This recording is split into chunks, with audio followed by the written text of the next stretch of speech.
शहर कायद में 18 घंटे की लोड शेडिंग और ओवर बिलिंग से शहरियों का पारा हाई। जगह जगह एहतजाज से भी लोड शेडिंग में कमी न आ सकी।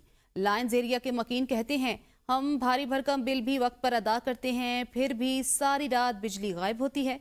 इसी हवाले से आबदा खान रिपोर्ट करें। शदीद गर्मी में शहर कायद के बासियों के लिए एक और अज़ाब कि इलेक्ट्रिक की जानिब से कहीं 16 तो कहीं 18 घंटे की तवील लोड शेडिंग से शहरियों का जीना दोभर हो गया। इतनी लोड शेडिंग करनी है तो फिर बिल ना भेजे, और अगर बिल भेज रहे हैं तो फिर लोड शेडिंग ना करें। 4 टाइम जाती है लाइट, समझो कि जितनी लाइट होती नहीं उतनी तो लाइट बंद ही होती है। बिजली बंदिश के खिलाफ एहतजाज भी किसी काम न आया। कराची के मुख्तलिफ इलाकों में घंटों बिजली गायब। शदीद गर्मी में लोड शेडिंग से तंग शहरी कहते हैं, हम अपने बीवी बच्चों के साथ सड़कों पर रातें बसर करने पर मजबूर हैं। बिजली वालों की वजह से सारी रात यहाँ रोडों पे गुजारते हैं, कोई लाइट नहीं होती।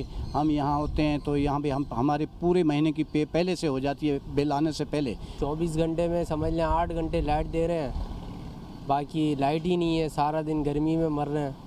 आवाम का तो कोई हाल ही नहीं है। घंटों घंटों कराची में बिजली की बंदिश, कराची वालों को इजाफी लोड शेडिंग से निजात न मिल सकी। दूसरी जानिब बिजली की तवील लोड शेडिंग से पानी का मसला भी संगीन सूरत हाल इख्तियार कर गया है।